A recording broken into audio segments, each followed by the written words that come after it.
All right, guys, a lot of questions came in. The one we're going to answer today is from Mike. I'm going to butcher this. Knuchel. Hope I said that right. Anyways, the question is when to use the sow bear in heat versus the dominant boar. The dominant boar can be really complicated here, so I just want to kind of go over that. Our experience with the dominant boar, if you've got a dominant boar that is nocturnal and you don't have a lot of other bears on the bait site, it's a good tool to use, but you got to be really careful with it because I've seen the dominant boar urine completely clear a bait site.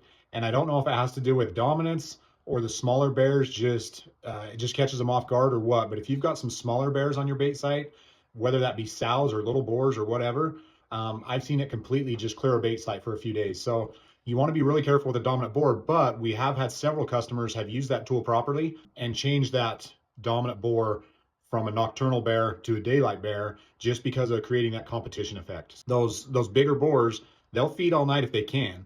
They have no reason to feed during the day if the bait barrels are full at night. So a lot of times you can introduce some competition, which can be scat from another bait site. It can be our dominant boar urine, or it can be the sow and heat urine. The dominant boar works better during the off season if you're close to the rut. And when I say off season, I mean not during the rut.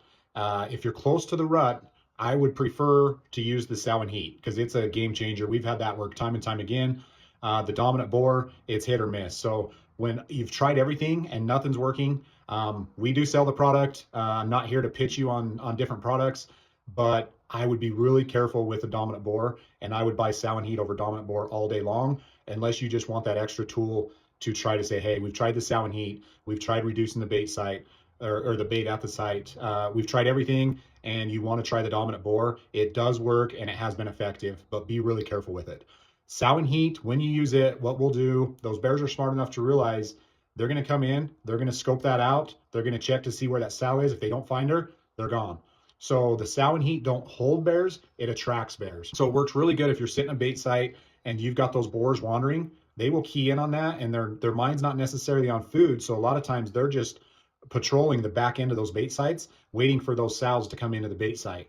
And with a little sow and heat, that's going to drive them right in because they key in on it and they realize, okay, we've got a sow, they're coming in to check it out. They're not necessarily coming in for the bait. They have no interest in the bait at all. And you'll see these boars come through and they'll pass through the bait site and they won't eat. And a lot of guys will message us and say, hey, I had a bear walk through, he looked at the barrel and he didn't eat. And it's like, well, more than likely, especially during the period of the rut, he's cruising for sows. He don't care about the food. Just like elk and deer, when their brain shifts to the rut, they don't care about anything else. It's breeding phase. So when we use the sow and heat, we'll put it on like some scent wicks, some little cloths, rags, tampons work great. They're good scent wicks. It really don't matter, but take a Ziploc bag, pour a little sow and heat in it, put them out while you're on the bait site. When you leave, pull them. And like I say, those bears are smart enough to realize there's not a sow at the bait site. They're going to leave anyways. So the whole point of the sow and heat is to bring those bears that are lurking around the back sides of the bait site or cruising by or traveling through. Now, if you're hunting a weekend or something like that and you want to leave those scent wicks out, awesome. If you're going to be there every day, leave them out. That's great. If you're going to hunt Friday, Saturday, Sunday, pull them when you leave. There's no point in wasting the energy for that bear to come in and check it out. He knows he's scoped it out. He's going to realize that there's no sow tied to it, and it's probably not going to be as effective the next weekend, especially on that same bear, because he's already checked it out. He's going to wander and try to find out where that sow went. So our sow and heat urine is mixed with sex glands. That's what really makes it work. Otherwise, it's just a curiosity lure. So it's the sex glands that work and drive that traffic, bring those bears in. So if you have any questions, message me. That's how we use the sow and heat. It's been really effective, and it's a great tool for your toolbox.